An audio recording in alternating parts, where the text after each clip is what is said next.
그들이 예수의 이 비유가 자기들을 가리켜 말씀하심인 줄 알고 잡고자 하되 무리를 두려워하여 예수를 두고 가니라. 그들이 예수의 말씀을 책잡으려 하여 바리새인과 헤롯 당 중에서 사람을 보내매 와서 이르되, 선생님이여, 우리가 아노니 당신은 참되시고 아무도 꺼리는 일이 없으시니 이는 사람을 외모로 보지 않고 오직 진리로서 하나님의 도를 가르치심이니이다. 가이사에게 세금을 바치는 것이 옳으니까 옳지 아니하니까? 우리가 바치리까 말리까? 한데 예수께서 그 외식함을 아시고 어찌하여 나를 시험하느냐? 데나리온 하나를 가져다가 내게 보이라. 이 형상과 이 글이 누구의 것이냐? 가이사의 것이니이다. 가이사의 것은 가이사에게, 하나님의 것은 하나님께 바치라. 하시니 그들이 예수께 대하여 매우 놀랍게 여기더라. 부활이 없다 하는 사두개인들이 예수께 와서 물어 이르되, 선생님이여, 모세가 우리에게 써주기를 어떤 사람의 형이 자식이 없이 아내를 두고 죽으면 그 동생이 그 아내를 취하여 형을 위하여 상속자를 세울지니라 하였나이다. 칠형제가 있었는데 마지가 아내를 취하였다가 상속자가 없이 죽고, 둘째도 그 여자를 취하였다가 상속자가 없이 죽고, 셋째도 그렇게 하여 일곱이 다 상속자가 없었고 최후의 여자도 죽었나이다. 일곱 사람이 다 그를 아내로 취하였으니 부활 때 곧 그들이 살아날 때 그 중에 누구의 아내가 되리까? 너희가 성경도 하나님의 능력도 알지 못함으로 오해함이 아니냐? 사람이 죽은 자 가운데서 살아날 때에는 장가도 아니가고 시집도 아니가고 하늘에 있는 천사들과 같으니라.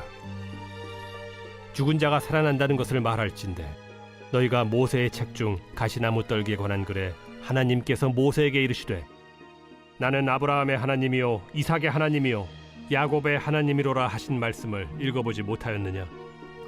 반갑습니다. 오늘 하나님께서 주신 말씀은 마가복음 12장 13절에서부터 27절까지 말씀입니다. 공생애의 후반부를 다니시고 계시던 예수 그리스도. 어제에 이어서 예수 그리스도는 각종 오해를 바로잡고 계신데요. 오늘 본문은 세금과 부활에 관한 것들을 논쟁하고 오해를 바로잡고 있습니다. 먼저 오늘 본문 13절부터 17절까지는 세금에 관한 논쟁이 나오는데요. 오늘 본문 13절에선 바리새인과 헤롯 당이 사람을 보내 예수의 말씀을 책잡으려 하고 있습니다. 바리새인은 평신도 경건주의자들입니다. 그러다 보니 힘과 권력을 가진 사람들을 배척했죠. 헤롯 당은 누구입니까? 헤롯 당은 로마 총독보다 헤롯에게 지배받기를 원하는 정치적 그룹입니다. 그러니까 이 정도만 봐도 바리새인과 헤롯 당은 함께 어울릴 수 없는 부류인데 예수님의 말씀을 책잡으려 하는 것에는 함께 마음을 모으고 있는 모습입니다. 신기할 따름이죠. 그들은 다가와 아주 예수님의 이야기를 잘 듣는 것처럼 이야기하지만 결국 예수님께 함정을 빠뜨리기 위하여 15절부터 16절에 누구에게 세금을 내야 합니까? 라고 이야기를 합니다. 예수님이 이것을 모르실 리 있겠습니까? 오늘 본문 17절에 가이사의 것은 가이사에게 하나님의 것은 하나님께 바치라 라고 이야기를 합니다. 너무나 지혜로운 말로 완벽하게 이야기를 하시는 것을 보며 이들은 매우 놀랍니다. 그리고 이어지는 18절 이하에서는 사두개인들이 나오는데요. 현세적인 물질관념에 빠진 사두개인. 그래서 부활이 없다고까지 여겼습니다. 그들 입장에서 부활이 없다고 여기니 부활한다고 이야기를 한 예수님의 이야기는 무척 불편했을 겁니다. 그래서 그랬을까요? 그는 형수취수제라고 이야기를 하는 율법의 내용을 가져오며 부활하면 누가 누구와 결혼을 할 것인지 이야기를 합니다.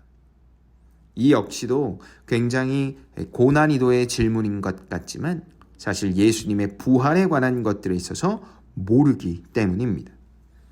이 모르고 오해하고 있는 모습을 보며 예수님은 크게 오해하였다라고 이야기를 하며 바로잡고 있습니다. 많은 것들을 알고 있는 사람들입니다. 그런데 왜 당대의 바리새인, 헤롯 왕, 사두개인과 같은 사람들은 오해를 하고 자신들의 관점으로만 생각을 하려 했을까요? 이것들은 자신들의 관점이 완벽하며 상대방이 틀렸다고 생각하기 때문입니다. 이러니 하나님의 관점으로 세상을 바라볼 수도 없고 인생의 여백도 알 수 없는 것이죠. 내 교리, 내 생각은 완전하지 않다는 수용성과 타인을 향한 배려와 겸손이 이런 오해를 줄일 수 있습니다. 믿음은 완벽하지만 믿는 우리는 부족하기에 언제나 하나님께서 개입할 수 있는 여백이 있어야 합니다.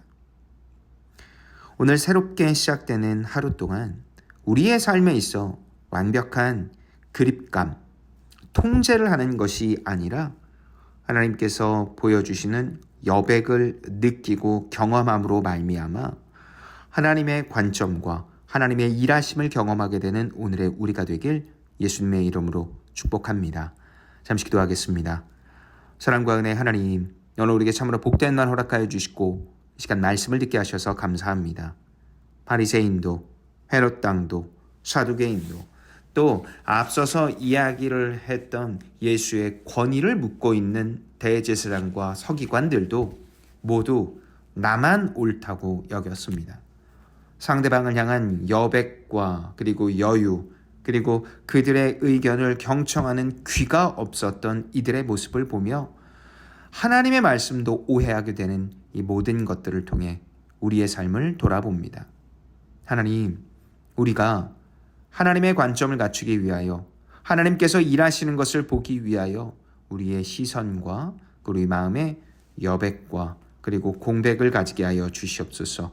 수용하게 하시고 타인을 향한 배려와 겸손으로 말미암아 믿음은 완벽하지만 믿지 않는 우리가 이런 오해를 줄여나가는 은혜를 허락하여 주시옵소서. 주께서 그렇게 오늘 하루도 온전히 함께 하시고 인도하실 것을 믿으며 이 모든 말씀 우리 구주 예수 그리스도의 이름으로 기도합니다. 아멘.